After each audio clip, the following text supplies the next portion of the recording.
Tech for Seniors, episode number 31. Hewie, are you there? Unmute yourself. You got yourself muted. I am here. And so is Hewie. Oh, did I say? Am I getting the Hewie Dewey mixed up again? This is good. Either that or we don't hear it right. Don't forget we got old ears too. All right. So Hewie, how are you? How are you doing? I am doing fine, and I'm glad to be here. It's 31 weeks. I can't believe it. 31 weeks. Yeah, we had the champagne last week. Bob, unmute yourself. I'm here, and I'm waiting for my AAA guy to get here. You know, are you over your computer problems yet, or you're still waiting for? No, I'm waiting for the box to get here to send it in to Dell, and then I'll have to wait for Dell to finish and get it back to me. All right. Okay. Yeah, they're pretty good usually with the turnaround time. Dewey. Yes. Oh, how are you today? I'm just exceptionally good. Any snow up in your place yet? We got 6 inches on the 20th. So Dewey and I should be in Mesa right now. Well, I know you come later. Yeah, but we live in the same resort, and we I'm saying, it's so nice there now. I wish I was there. Rats. And they had an awfully hot summer. They did. Ray, have you got snow? No, it's about 45 degrees here now, and no snow yet, although we had a little bit of rain overnight. Okay. First time in a long time. So we always welcome rain in Arizona. Very good. We have snow on our fires in Colorado, finally. Finally, yeah. Well, we have a big show for you today, as always. So we're going to move along quickly. Just to let everybody know a couple of things this week. First of all, there is a time zone change next week. So please, everybody, follow the following directions. The only people that really need to know anything will be the people in Arizona. And that will be, our show will be 1 hour later in Arizona, but nobody else will change. So it will all start the same time, the same place. Everything will be the same, except if you are in Arizona, and that will be 1 hour later. So please note that. As we have people spread all across the country, it will change, and I'll put that out in our newsletter. Speaking of our newsletter, if you have not signed up for our newsletter, please do so. We send that out twice a week. We send it out on Tuesdays and on Saturdays. On Tuesdays, it lists the link for our taped show. So if you missed the taped show on Monday, you can see it on Tuesday. Also, we have Ray participates, Bob participates, Hewie. We all sort of have some little pearls of wisdom for you in the newsletter. And it's not too long, I don't think. I try to keep it fairly short, and you should be getting that. If you haven't, just go on over to Tech for Senior, and we'll be able to and just sign up for the newsletter. All we need is your first name and your first name and your email address. We don't care about your credit card. We don't want money. We're not going to send you spam. You just get 2 emails a week. I had a pretty good week. If you look behind me, you'll see my new command center. So yep. Let's see here. If you can, I'll just move over, and you can see. There you go. My 3 monitors. I got it all connected up. I had my new Dell machine finally arrive with my 8 gigabytes of RAM, and it's got a 1 terabyte hard drive and a real fancy video card. I was dragging my feet hooking it up, but because I didn't want a bunch of problems, but it installed fine. It really was. I had no problems whatsoever. Updated all the drivers, everything worked fine, and it's up and running. So now I feel like I'm sort of in command. This is what I call my command center, and I'm having a lot of fun with it because it's going to get cold here and rainy. So at least I'm getting some light therapy with all this light. Anyway, that's sort of a lot of fun. I guess Bob's talking to his car repair people. I can probably run his session. Here is the Avast Security News Roundup for the week ending October 23rd, 2020. Attackers target distance learning systems. The consulting firm EdTech Strategies, LLC, based in Virginia, reported that at least 289 school districts across the United States have suffered cyber incidents this year, as hackers have set their sights on compromising the vulnerable new protocol of distance learning for a variety of reasons ranging from community chaos to money extortion. Some districts have been hit by ransomware, like Southern California's Newhall School District, which was forced to shut down for 5 days while it rebooted its network, leaving 6,000 students without school for a week. Avast security evangelist Louis Carones commented that the attacks are not surprising at all. The attacker surface is huge. It doesn't just include the servers and computers of the students, but also all the devices that students use. 6 Russian hackers indicted for myriad attacks. The FBI has gathered sufficient intelligence to indict 6 Russian guru operatives for cybersecurity conspiracies that included damaging the infrastructure of Ukraine, destabilizing of the country of Georgia, undermining France's presidential election, and attacking the 2020 Olympics in Tokyo. The incident is the result of lengthy investigation by the FBI in cooperation with Five Eyes Alliance, as well as support from Google, Cisco, Facebook, and Twitter. You can read more on The Guardian. Photoshop amps up the AI. This week, Adobe released an update to Photoshop version 22.0 with new features that make the image editing software one of the most advanced consumer-facing artificial intelligence toolboxes to date.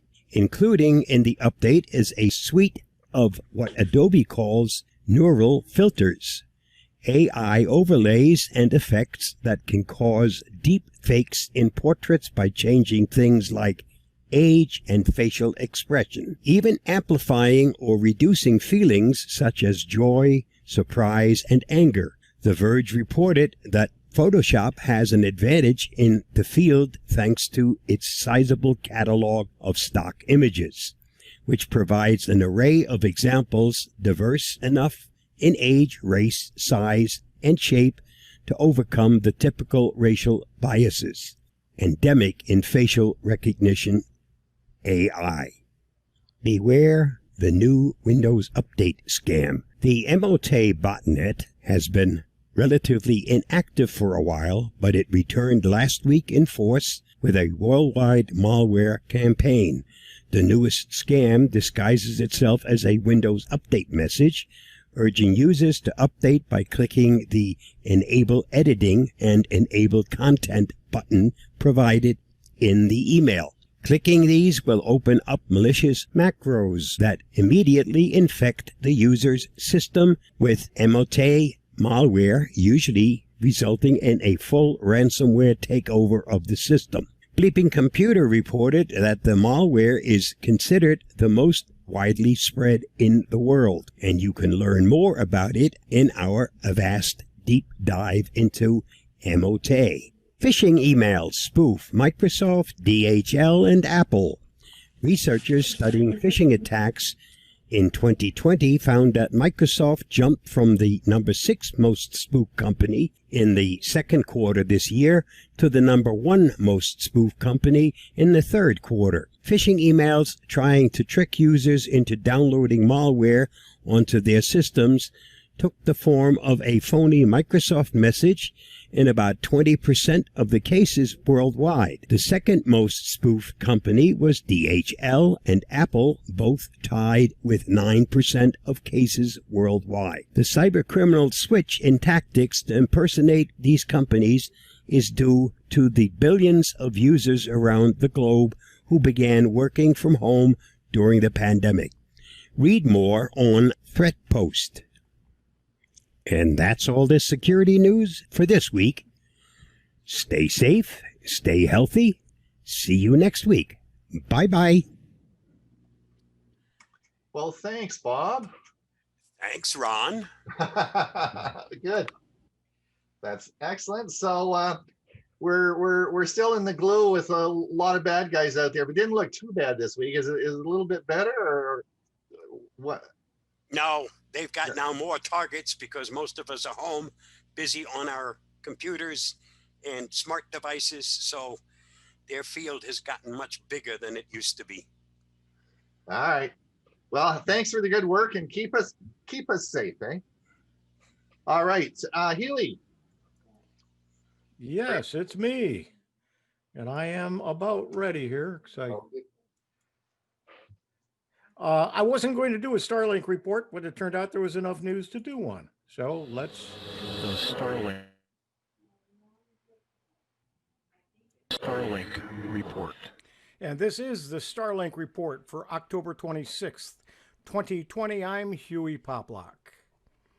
SpaceX has launched another batch of 60 Starlink satellites on Saturday, October 24th at 11:31 a.m. Eastern Daylight Time, with a liftoff from Cape Canaveral Air Force Station in Florida.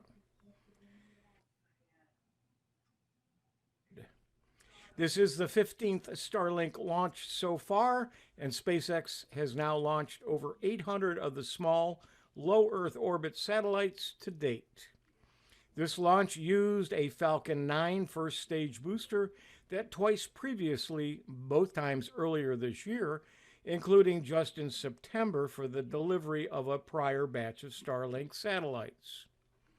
The booster was also recovered successfully with a landing at sea aboard SpaceX's Just Read the Instructions floating autonomous landing ship in the Atlantic Ocean. Earlier this week, Ector County Independent School District in Texas announced itself as a new pilot partner for the SpaceX's Starlink network. Next year, that district will gain connectivity to low-latency broadband via Starlink's network, connecting up to 45 households at first, with plans to expand it to 90 total household customers as more of the constellation is launched and brought online. The launch was the third Starlink mission in less than 2 weeks, after Falcon 9 launches October 6th and October 18th, that each carried 60 Starlink satellites into orbit. SpaceX has boasted in filings with the FCC of the high reliability of the Starlink satellites. That included an October 15th filing where the company noted the successful launch and operation of nearly 300 additional satellites without a failure, since an earlier report filed with the FCC. That streak, though, may have been broken on the October 18th launch. One satellite was not raising its orbit like the other 59. Tracking data showed that the satellite's orbit was instead decaying, suggesting it had malfunctioned. The Federal Communications Commission, for its part, took notice of the new Starlink beta data. The regulatory agency initially doubted satellites could compete with the fiber optic and other ground-based broadband internet services in the agency's Rural Digital Opportunity Fund, a $20.4 billion subsidy program to shore up internet service in underconnected U.S. areas. But on October 13th, commissioners named SpaceX a qualified bidder, which permits the company to compete in a reverse auction process that starts on October 29th. Wireless signals are tightly controlled by government agencies to avoid interference problems, so Starlink can only be used in countries that explicitly authorize it. Gaining that permission has seemed sluggish, but SpaceX made significant progress in both Australia and Canada over the past few weeks. Although more steps remain before users can connect to Starlink in either country, Both countries have awarded SpaceX basic operation licenses. Sleuths have also discovered Starlink licensing efforts in other countries, according to an unofficial roundup on Reddit and various news reports. Here are the countries that the Starlink licensing efforts are going on. And finally, last Tuesday, Microsoft said SpaceX's Starlink will connect to its new modular data center business and help expand the company's Azure cloud computing business to remote areas such as military bases and disaster areas. Here's what one of the Microsoft modular data centers looks like. The modular data centers are targeting both the public and private sector. For example, the units can be deployed as mobile command centers for missions involving defense, humanitarian efforts, and mineral exploration, Microsoft said. And that is The Starlink Report. and the word is humanitarian. So that's getting pretty exciting, you know. We're getting close, eh? Yes. You know, that's going to be really exciting.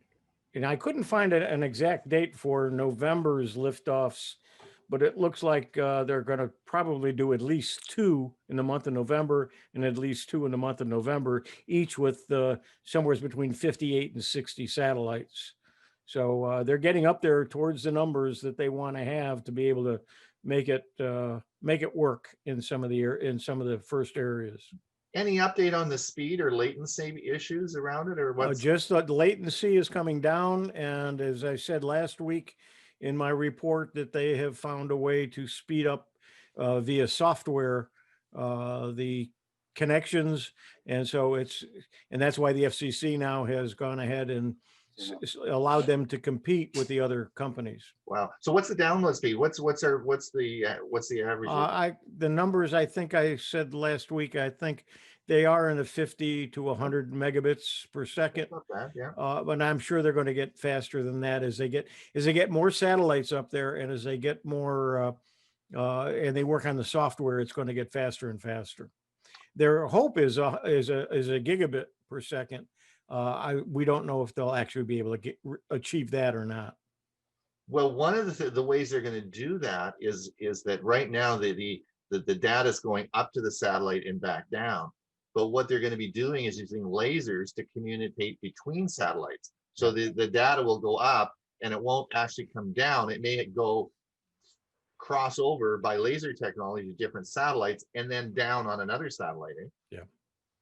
Wow, that's and the home units are going to be a dish about the size of a pizza and a small box, and that's all you need. You point it towards the sky, it finds the satellites, and you're good to go. You know, I've talked about this in many shows that I've done on how important, you know, the internet is. And if you are a have-not, and particularly in the post-COVID era, if you have not stayed connected with internet, you are really in a huge disadvantage no matter what you want to do, whether it's communication, whether it's banking, whether it's shopping. It's a big deal. So giving people access to internet is huge, eh? Yeah, and don't forget, there's still 2 other companies that are going to try to do the same thing. So that could entice some more competition with them, which should bring down the pricing of the ground level internet access as well. Yeah. Wow.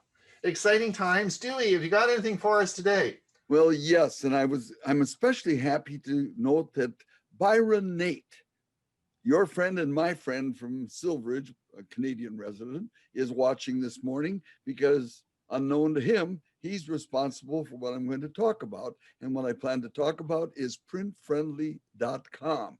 And I'm kind of happy in the fact that I was able to get this presentation done, video recorded, and send the file to Ron. And so now it's up to Ron to roll it. And I hope you enjoy. And I will do that.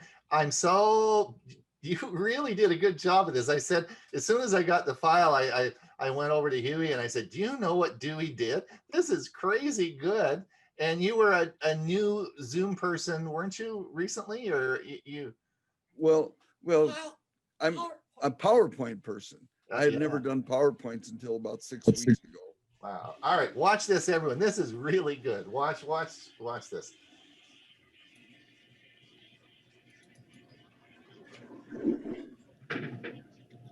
Good morning, everyone. This is Dewey's update for October 26th, 2020. Today's topic, printer friendly and print friendly. Sounds a little confusing, but I'm going to see if I can clarify. Printer friendly is an old familiar term used to describe a web page specially formatted for printing. I'll explain. Web pages are not normally printer friendly. They contain ads, sidebar content, and so forth that you don't want to see in a saved or printed copy. So what's the solution if you'd like to print or save a clean copy of a web article that's not printer friendly? Well, the answer, my friend, is printfriendly.com. Printfriendly.com. I'd like to thank Byron Nate, a frequent Tech for Seniors attendee, for telling me about printfriendly.com nearly 6 years ago. And I should also mention that our co-host Ron Brown is familiar with Print Friendly because I told him about it maybe 3 or 4 years ago, and he tells me that he uses it often to strip the junk out of content that he puts into his Tech for Seniors and Silvercom Computer and Technology Club emails. Well, anyway, going on. Here's how Print Friendly works, whether you're using a PC, Chromebook, or Mac. Number 1, select the URL of the web article you'd like to print or save. 2, use Control+X to copy and cut the URL. This means you're copying the URL, but then deleting it. Mac users do Command+X. 3, in the now blank URL window, type in printfriendly.com and hit enter. 4, in Printfriendly's URL window, do Control+V to paste that URL into it, and then click on Preview. Use Command and +V if you're on a Mac. Print Friendly now displays a printer-friendly page that you can copy into a word processing app for saving, editing, or printing as you desire. In the event I've lost you, I'll exit PowerPoint now to demonstrate the steps. Here's I did a series of screenshots to help you understand. A couple of weeks ago, I ran into an article called "What's the Difference Between Chromecast and Google TV?" It was in a periodical called, or a publication I get every so often, called How to Geek. And I was piqued, my interest was piqued by this title because Ron Brown had talked about Chromecast and Google TV just recently, mentioning that Chromecast now has a remote control, and Google is using Google TV, a term that they used once before, but now it's used differently. And on top of it, the two are related, Chromecast and Google TV. Well, anyway, please note that above the black bar where it says How to Geek is the URL line, and it shows https://www and so forth. Now we're going to go on and I'm going to show you some more screenshots. Here's step 1. We highlight or select the text in that URL window. Now, we've gotten rid of it, so the window is now blank. So the next thing we're going to do is we're going to type in printfriendly.com. When you've done it a few times, it'll appear like it does in your browser, like it does here, so that you can just click on that and don't have to even type the whole term out. Now, here is the opening screen of printfriendly.com. It has a little advertisement at the top about earwax. You know, they got to pay the bills. And then down below it says make any web page print friendly and PDF. And there's a little window that says copy and paste a URL and click preview. So I'll show you what that looks like. Here we've copy and pasted the How to Geek web address. And when we click preview, we get this. We get a special window that has this on print friendly, that has the entire article stripped free of ads and unwanted content. Now, you could just read it here, but you may want to save it and even print it. So what I do is I just click on the white space to the right of where it says Google TV there at the top of the article, and it comes out like this. After you selected it, the entire article is selected, so you can just now do a Control-C and paste it into an awaiting Microsoft Word blank page. And this is what it looks like. So now I can tell you that this, you can't see it all, but this article is taking up 5 pages because all the graphics are full size. And once you get through editing it and take out unnecessary graphics and reduce some other graphics in size, it's possible to get this down to about 2 or 3 pages. Now, next week, I'm going to review the steps in using printfriendly.com and show you the awesome power of Microsoft Word in editing a document like this. Well, thanks a lot. This has been fun, and I hope you've enjoyed learning about printfriendly.com.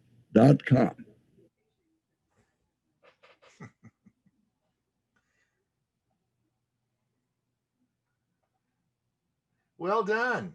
Now I have to tell you that every morning I get up and I get on my hands and knees and I bow down and I thank Dewey for introducing me to that program, because I use it every day for the last 7 or 8 years, all day long on my computer. It is a truly, really good program. Now, not to say that there aren't other programs that do the same, but Print Friendly is it just works well. Dewey, what I would also, you're muted, by the way. If you unmute yourself, yeah, unmute yourself. The other thing is that, are you going to show next week the extension? Because it works better as an extension on Windows.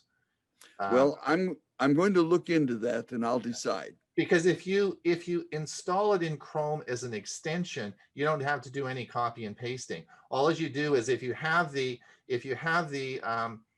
article you want to use with Print Friendly, you just click on Print Friendly and it's right in there.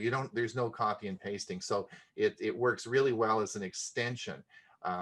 So it is a truly great program, but it depends on what you want. On what I do an awful lot of is clipping articles and redirecting them. And this just works perfectly. Thank you, Dewey.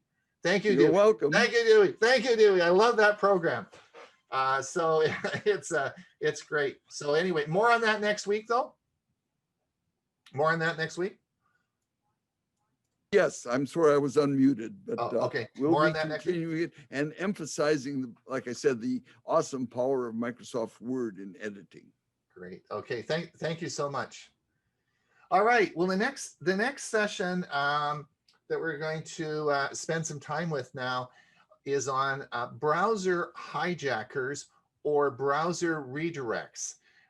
This week we had a little kerfoo at home here. My wife got she was on the computer and she was doing some stuff, and when I came upstairs, she says, she says, I think I really screwed up my program. And I said, well, what'd you do? And she had a browser redirect on her computer. She had shut it down and put it back up and turned it back on. And of course, it took it right back to the same page. So what I did is I said to Bob, I said, Bob, you and I should really do a little talk on browser redirects or browser hijackers. And Bob's got a clip on browser hijackers, which we're going to play. And then I'm going to get a little clip on browser redirects. The most important takeaway from what we're going to tell you is most of these will send you to some sort of page that will want to sell you something. And most often they're going to sell you probably something for computer support, such as you've got a virus on your system, or it's from Microsoft or something like that. And they're going to want access to your computer. And that's really how these things are working. But I'm going to play you, Bob, are you there? Maybe he's out. Maybe he's out changing a tire. I'm just going to share my screen. Browser Hijacker. A browser hijacker is a malware program that alters your computer's browser settings and redirects you to websites you had no intention of visiting. Many browser hijackings come from add-on software, also known as browser extensions, browser helper objects, or toolbars. Often these items may improve your experience on a website by providing interactive content, such as animations. However, some add-on software can cause your computer to stop responding or display content that you didn't want, such as pop-up ads. One of the ways to recognize a browser hijacker: your browser's homepage is overridden, and when you try to open it, you're automatically redirected to the hijacker's website. You can remove a browser hijacker or any add-ons by removing any add-ons you've recently installed on your device. Scan for browser hijackers using a trustworthy antivirus solution. To prevent browser hijackers, stay clear of all third-party software. In your antivirus software, turn on the option to detect potentially unwanted programs, sometimes called PUPS, P-U-P-S. Protect yourself against browser hijackers. There's no better way to recognize, remove, and prevent browser hijackers than to use an antivirus and anti-hijack tool. And the best antivirus, for me, that's spelled A-V-A-S-T.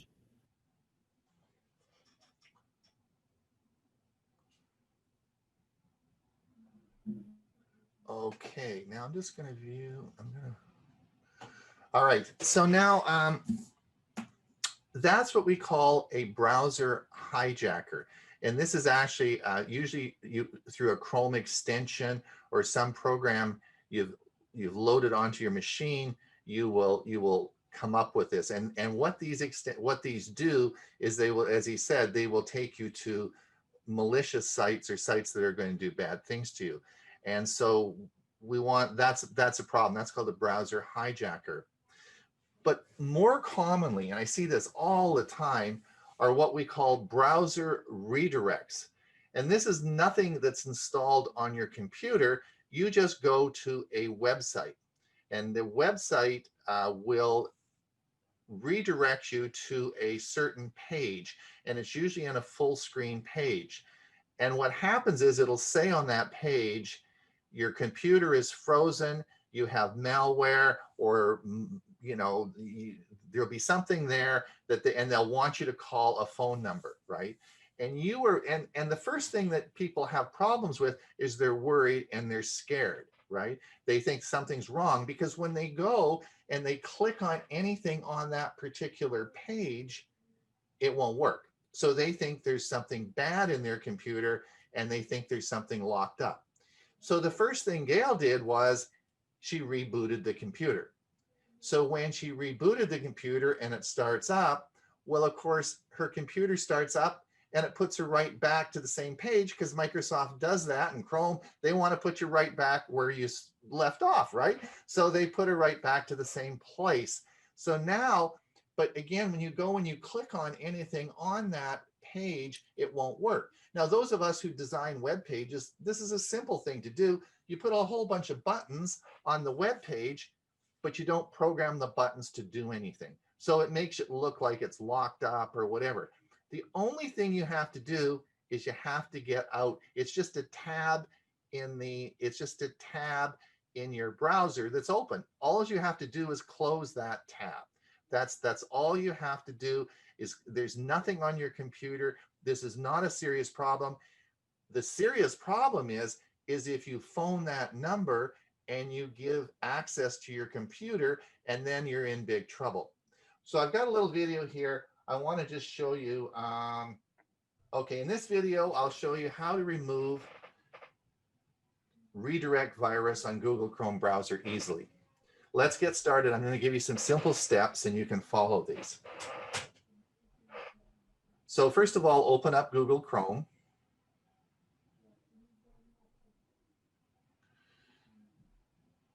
Number two, the three little dots at the top there in settings. Come up to the right, click the little three little dots in the settings. The next is scroll down and then click on advanced.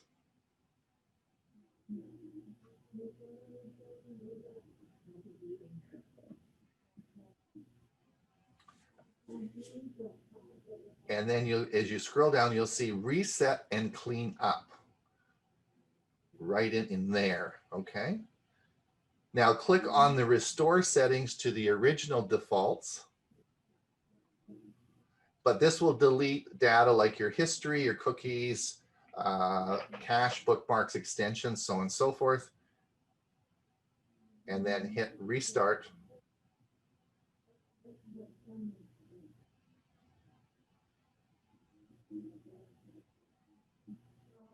And restart your settings.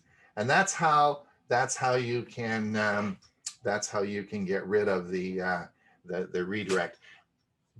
But if you can find a way just to close the tab in your browser, if you go to overview, the overview button, let me just maybe just share one more time. Let me just share this one more time with you. If you look down on my system here, if you go down to the bottom, you'll see the task view here. Watch what happens when I bring up the task view. Now you'll see that I actually have, it shows that these are open. All you have to do is close the window where your browser is, which of course I don't want to do that. And you will, you just have to close the tab and it'll all go away. So it's not a serious problem. The redirect ones are not a serious problem. They are worrisome, but please just don't ever phone that number, because you'll be, once you give someone access to your computer, the only option you have is to completely reinstall Windows, wipe everything clean and reinstall Windows. You have no idea what those people will put on there, and it generally is not good. All right, we're up next. I guess it's Hewie. Are you ready to go? I am. How to remove photo backgrounds. Wait a minute. And blurring Hold in on. PowerPoint. I'm Hewie Poplock.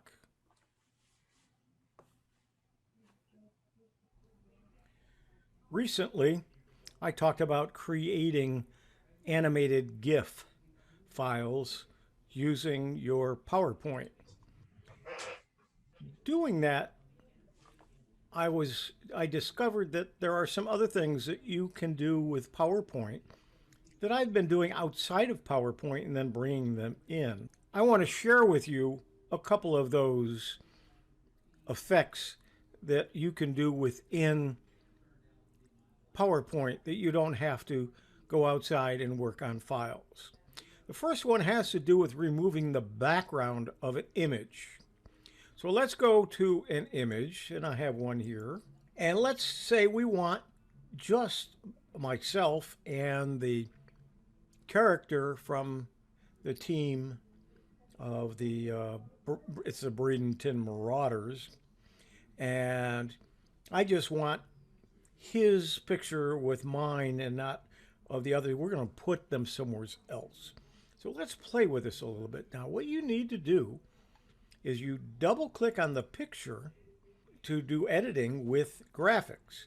When you do, you'll see you've got a whole, it's a picture format section, and one of them is remove background. If I click on that, it now says I can mark areas to keep, mark areas to remove. I can discard all the changes, or once I finish, I can keep my changes. What you're saying is in purple is being eliminated from the picture, and some of that we want in it. So what we're going to do is mark the areas to keep. So it's got a little pen there. So if I just come up here and bring it down here, you're going to see those areas up here. And let's take this part right here. We're going to take out some things here in just a bit. Let's take this part, and we got some more of it. Okay, let's take this. All right, we're getting there. And let's just get the bottom here of both of us. And it picked that up. Now, I don't want that light in there, or the light pole's not there, and there's a little bit of spot between them. So areas to remove, I'm going to mark that. And bingo, there we go. It looks like we got what we want. Well, no, we're missing his beard, aren't we? We can see over here what we've got and what we don't have. So now I'm going to go back to what we want to keep, and we're going to just go here, and it picked all of that up. It looks like we've got what we want. We look here, and so we're going to come up and we're going to say keep changes. All right, so we got what we want. Now, what are we going to do with it? We're going to take this picture now, and we're going to put a background in it. So what we're going to do now is we're going to add a picture to here by insert pictures from this device. We're going to come down here. Okay, we're going to now choose this picture and insert it. Now, we not only inserted it, we covered up what we had. It gives us some pointers of what we could do, but I'm not going to do that. What I'm going to do is I'm going to say, take this picture and send it backwards. Bingo, it made a background. Now I'm going to take this and I'm going to say, okay, let's see, we're going to bring it right down to the bottom so we're not cutting anything off. We'll make us just a little bit smaller so it looks almost realistic. And there we go. So we cut out all of the background of the ball game, and we put us at Benderson Park, and we are to watch rowboat races. The next thing that I wanted to demonstrate is how to blur something. Now let's take this picture. This happened to be at a dinner. Actually, it was in my honor. It was when I was moving a few years ago, and they had a farewell dinner for me. But let's say that my friend in the foreground here is willing to have his picture, but the rest of the people really didn't want to be a part of a picture.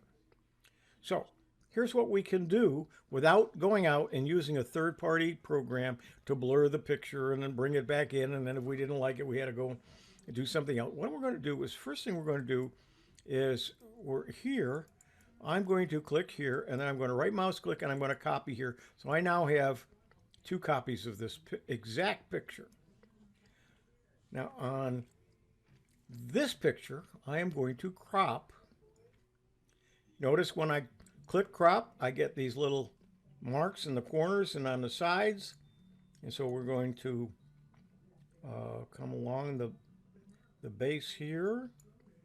We'll come along, we'll go into here, and we'll come down here. And this part we're going to keep, so we're going to go ahead and crop it.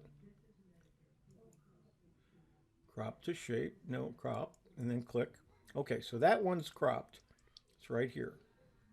So now we're going to go to the picture in the back, and what we're going to do is, instead of remove background this time, we're going to do some artistic effects. I'm going to click that, and one of them is blur.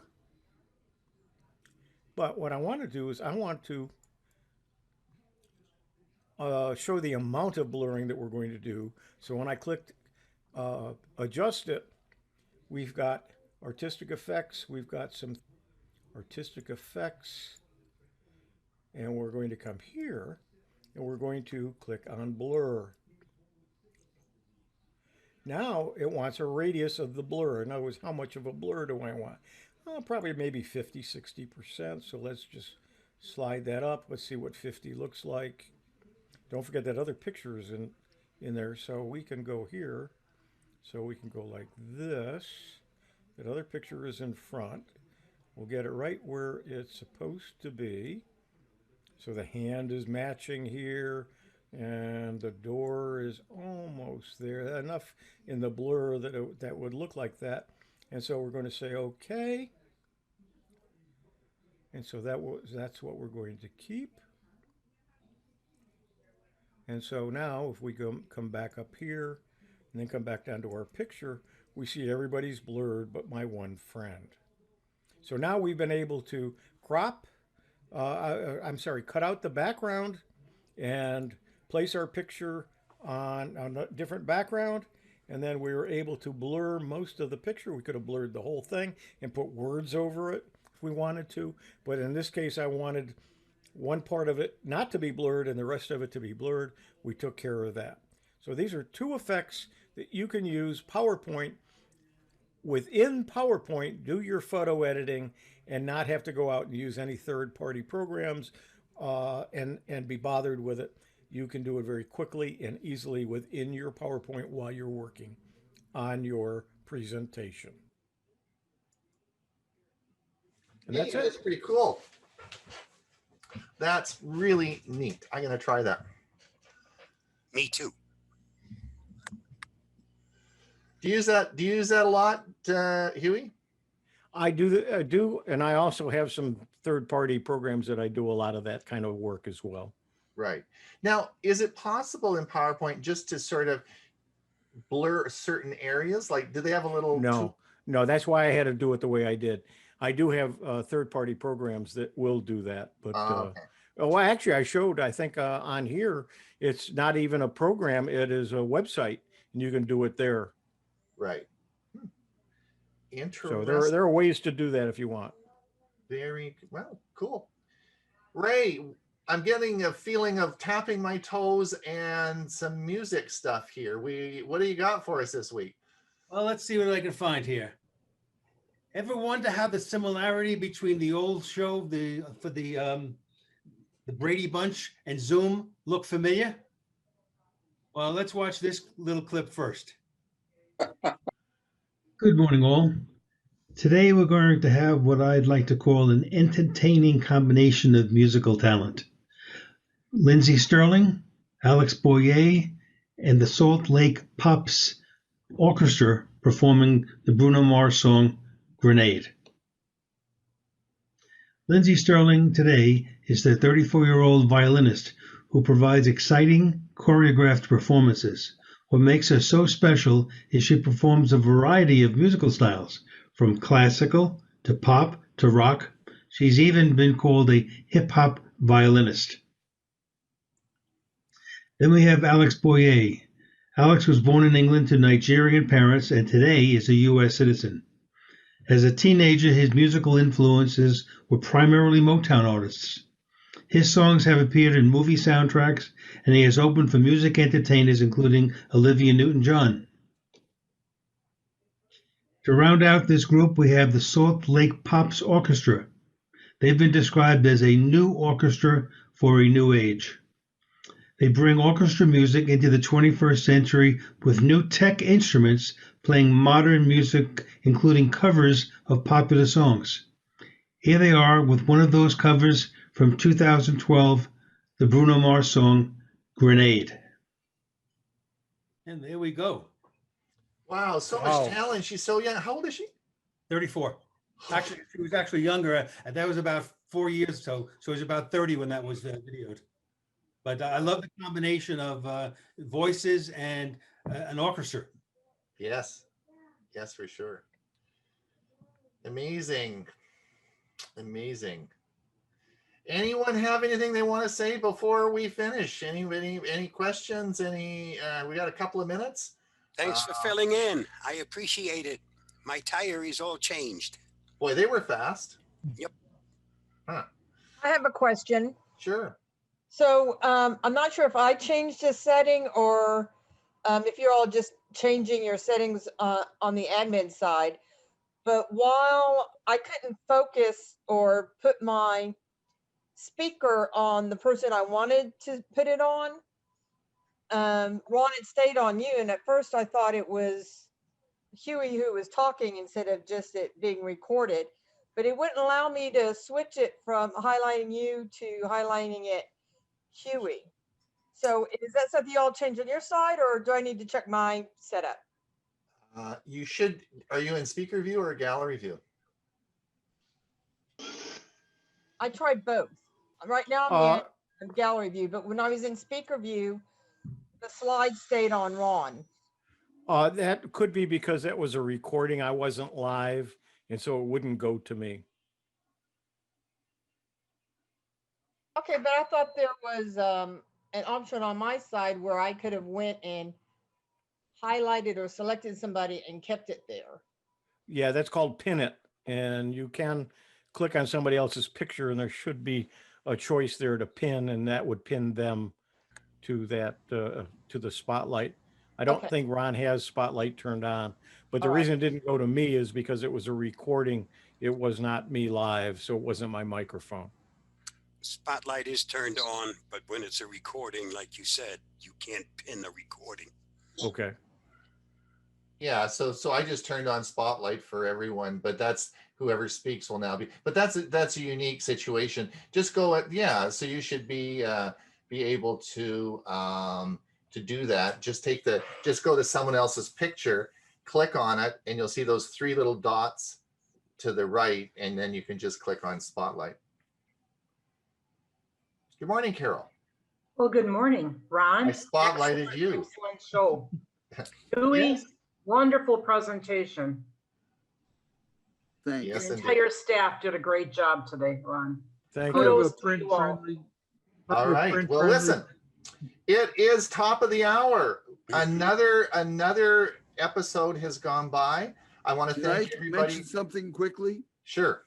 For those of you that are interested in chat, here's a little tip, and I do this every week. Right before the show ends, I open up chat, I select it all, and I do a Control-C, let the show end, and then I paste it into a Microsoft Word document so I can check it over and see if there's anything I can learn or address. So that's my point for today. That's good.